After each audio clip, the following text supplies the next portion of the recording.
Well, it's opening night of high school basketball in the state of Mississippi, and we are here on the campus at Tishomingo County High School, where the Braves and Lady Braves will tip off tonight against Alcorn Central. And, Michael, big things expected from both teams, the Lady Braves and the Braves this year. Yeah, absolutely. Obviously, the Lady Braves coming off a state championship run. Kind of like we talked about at that supper tonight, up until, let's see, hearing about they are still state champions for about another 10 minutes. 10 minutes, that's it. And then they become defending state champions. So, we talked about earlier about, for these last several years, they've been the chasers, and now they're the chasee. Once you bring that gold ball home, then all of a sudden you're on everybody's list. They're going to circle that. Hey, this is a chance for us to get tested. Obviously, the Lady Braves lost several pieces of that puzzle that graduated, but still, as we talked to Coach Middleton, very young team, very talented team. Right, lost 3 starters off of last year's team, but do return a lot of depth. I mean, actually, 3 players all coming off the bench that will now be starters played a lot of minutes last year and made big contributions. Right, and then on the boys' side, man, excited to see these guys play. Made it to the playoffs last year, and you look up here on the wall, and you see 8 seniors. I mean, a senior-laden team full of experience. We're going to get a chance to talk to Coach Parsons here at halftime of the girls' game. I'm sure he's excited. In my opinion, this is probably the deepest and the overall best team that he's had since he's been here. Oh, absolutely. And, I mean, this may be the most seniors I've seen, at least since we've been doing this. Right. This is the year, I look back at past years for Coach Parsons, and, when he took over the first year, it was kind of rough. I mean, he had to start, they always say you got to change the culture. And each year the team has gotten better, and it's shown in the record, too, to the point where last year they made the playoffs. This year you got to be thinking goal is to host a first-round playoff Absolutely. And like I said, one thing about guys, as you get, girls, biologically you learn this, they typically top out in height around sophomore year for the most part. Guys keep growing through their senior year and even beyond. So, you got to think 8 seniors. These are guys that were probably, freshmen, probably wasn't 5 foot nothing. And, now they've grown, they've matured, their bodies have gotten bigger. And most of all, they've been in this system of Coach Parsons now for going on 4 years. So, exciting season coming up for both of these teams.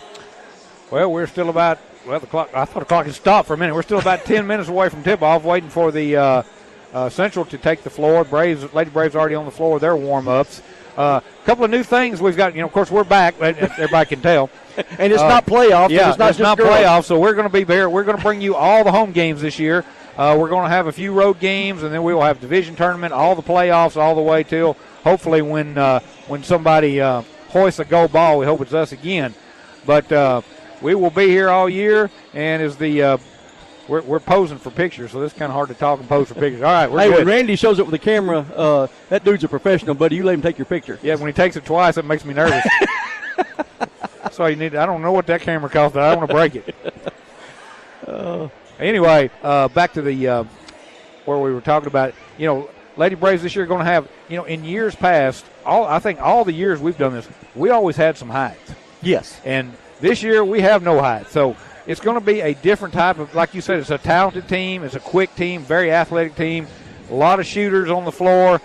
It's going to be, we're going to see pressing. We're going to see some trapping zones. We're going to see a lot of things defensively. And like you and me talked about in the before we came on the air, blocking out is going to be very important when you don't have that rebounder and you don't have that rim protector that we've had in the years past. Yeah, I mean, we don't have a center. I mean, there's not anybody you would classify as a center. And Coach Middleton said, look, we're going to shoot the ball. He said we may break a state record for three-pointers attempted. Yeah, I asked him, I said, is your daughter going to play center? He said, we have no center.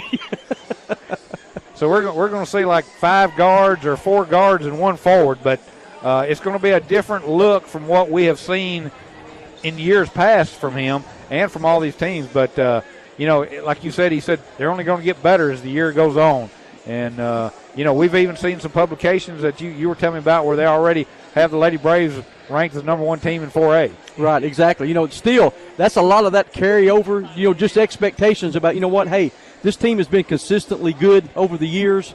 May not know a whole lot about their roster, but their program and their culture is to be a winner. You got a super sensational freshman that's being recruited at a very high level. That's a proven success. So I think a lot of it is wait and see, but still you got to go based on what what the culture is, what history has shown you, and what kind of product that the Lady Braves are going to put on the floor. Yeah, you go 60-7 in 2 years. That's going to keep you up there. Again, still waiting for the Lady Braves to come out. I'm pretty sure they stopped that clock a while ago because I know I looked at the 10 minutes and it still said 10 minutes. So, Lady Braves still warming up. We're waiting on the Central to come out, and here they come. Our next broadcast, since we're not doing every game, we'll be back on a week from now. We're picking some good ones. Ingomar coming to town next Tuesday. And they got a sensational player of their own. Right, that is going to be a heck of a matchup come next Tuesday. So something to look forward to. But the Lady Braves and Braves will be playing on the 8th, so that is going to be on Friday. That's another one of those going to the Forum games. Yep. We've done. I think you've done two. I've done 2 of those. Yep. That's just we're not going to be doing that one, but still, just the experience of being here at the being there at the Forum in an NBA arena. It's always a great experience for the players. Oh yeah, it was. I mean, it was fun the first time we went. Yeah. We're sitting courtside right there. Where, we sit in the shadow of Dick Vitale. And the thing about it is, it's such a huge arena, and depth perception is if you don't shoot on those goals, you see a lot of air balls and balls that come up short. But it's you're in a huge arena that seats, I don't know what that thing seats, probably 15,000 at least. Well, and the other thing is they don't have a high school 3-point line. They have an NBA 3-point line. So everybody was chunking them from the cheap seats and wondering why it wouldn't get there. And then when somebody finally made one, you think they'd won a championship. But just going to be a great experience for TC to make that return trip up there and be able to experience that. And obviously, you got holiday tournaments that'll be coming up that we're not going to broadcast just by sheer. You just don't know how those schedules work out. But a lot of basketball starting. It all starts tonight. Well, yeah. For instance, that Friday they'll play Manatee at the FedEx Forum. Then the next day they play in the Hound Dog Classic in Tupelo. Wow. So yeah, things about to get busy for the Braves and Lady Braves when it comes to basketball, and so. Yeah, and it's hard to talk sometimes when the fans keep talking and talking to you. Maybe we need a hat, like these recording studios have like a red light when you record. Yeah, that's it. Maybe we have like a reindeer nose and we light it up whenever we're on the air. One year we brought out the red light for the playoffs. Maybe I need to get that and we turn it on every time we're talking on the radio. But anyway, so yeah, going to be busy month, especially like you said for these holiday tournaments, and we're going to have as many games as we can right here on Fun 91. Got a lot of sponsors this year. We've got folks that have been with us for 17 years, and we really do want to thank them. And we've added a few new ones too. Right. And then coming up, let's tell them a little bit about what we got coming up at halftime. Yeah, at halftime we'll have the Boyce Hollingsworth Full Court Press halftime show, really sponsored by Boyce Hollingsworth State Farm. And we'll be we're going to do that each game that we broadcast, halftime of the girls' game, halftime of the boys' game. And one of the primary focuses on that is we'll have a guest, somebody we'll interview that's either affiliated with athletics, with the sport, with the school. And we're going to start out with a bang tonight. We're going to have halftime of the girls' game. We're going to have boys' coach Justin Parsons. Coach Parsons. And then when we get to the boys' game halftime, we'll have Coach Brian Middleton from the head coach of the girls. He'll be joining us. So we get one coach before the game, and we'll get the other coach after the game. Yeah, it's 2 different perspectives. Coach Parsons anticipates coming up, and we'll hear what Coach Middleton thought about the first game tonight. Hopefully all those things are positive. And then next Tuesday, we got on the schedule, unless something changes, we'll have athletic director Zach Glover for one of those games, and then Principal Jeff Palmer, new principal here at TC. What we're talking, we'll have him at the halftime of the other game. And just kind of back up, TC lost Dax Glover, principal. He went over to another school district to be a superintendent. And just hats off to him for what he is. He's a TC Blue kind of guy. He was always good to us, providing us what we need. Him and also Coach Rob, who also joined him over there, who was the athletic director here before Coach Glover, Zach Glover came on. So, wish those two the best, and know they're going to do great things where they are. And we appreciate all they've done for us here. Absolutely. Well said. Well said. About 3.5 minutes to go till tip-off. Both teams still warming up. Lady Braves have already hung their championship banner as we look up there in the 2023-24 4A state champions, and again, for about 3 more minutes, they're state champions, and then they become defending state champions. And like you said, that's when the bullseye is on their back now. Yeah.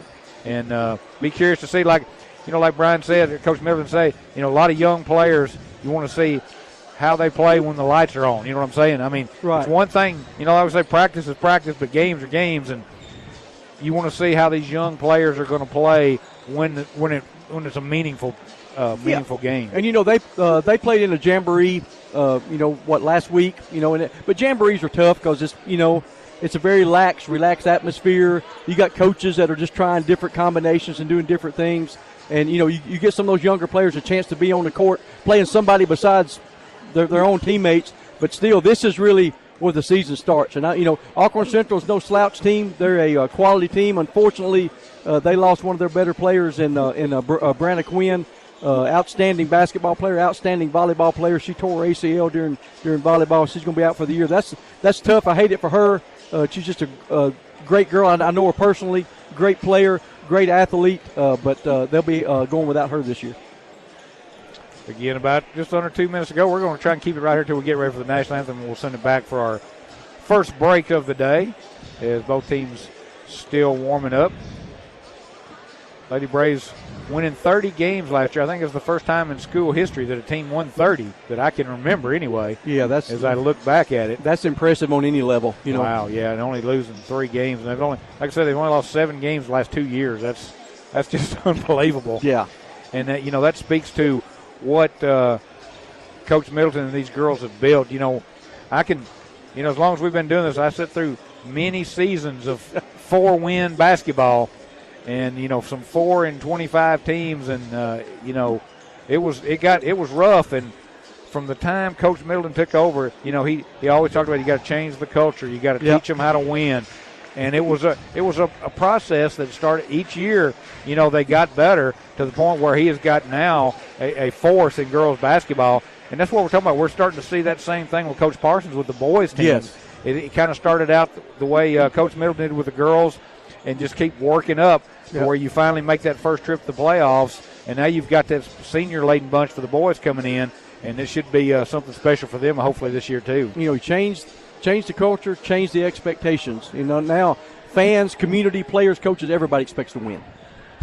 All right, the players are done with their warm-ups. We're almost ready for the national anthem. So what we're going to do, we're going to send it back to the studio for about 2 minutes worth of commercials. When we come back, we should be ready for the starting lineups and the opening tip-off. It's the defending 4A champion Lady Braves taking on the Central Bears. We'll have tip-off for you in about 2 minutes. You're listening to Braves Basketball on Fun 91.